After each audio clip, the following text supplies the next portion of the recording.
to begin by welcoming Minister Stanton to the House. We had Minister Flanagan the last time, and I've been delighted that we've been able to bring back this important bill to committee stage. And I would like to thank the senators who voted in a majority in favour of this bill at second stage on the 19th of July.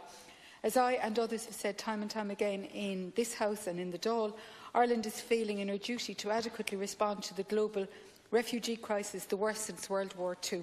According to UNHCR, 65 million people have been forced to flee their homes due to conflict and persecution, and there are currently over 22.5 million refugees, half of whom, that's 11 million children, who are refugees. 2 years ago, Ireland made a modest promise to welcome 4,000 of those refugees by the end of 2017, just 2 months away. And to go on that deadline, and despite great plans, we've only welcomed about a third of that number. Welcoming refugees at a time of global crisis is the right thing to do. When governments fail to meet promises and their moral obligations, such governments are standing on the wrong side of history.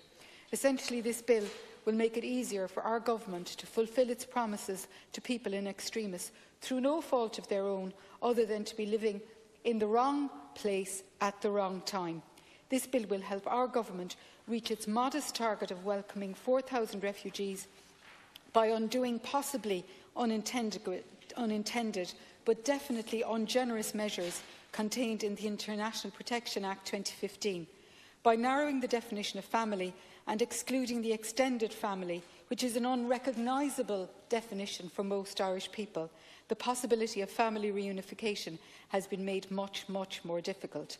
Our bill proposes to go back to an earlier, more recognisable, more generous definition of family for the purposes of family reunification, which served us well from 1996 to 2015. This, as well as removing overly restricted time limits for applying for family reunification, are the main thrusts of this bill, and I think we should remember that in terms of how we respond and vote. Having considered the bill since July and listened to the debate, I put down a number of amendments aimed at improving the bill. Regrettably, 2 of the 3 amendments were ruled out of order. Amendment 1 would have changed the rules on marriage to ensure it's inclusive of LGBT people who may have been denied the right to marry in their country of origin and who've only been able to have a relationship since they've arrived in Ireland. This has been ruled out of order.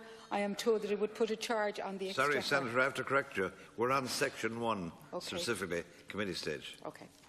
Yeah, okay.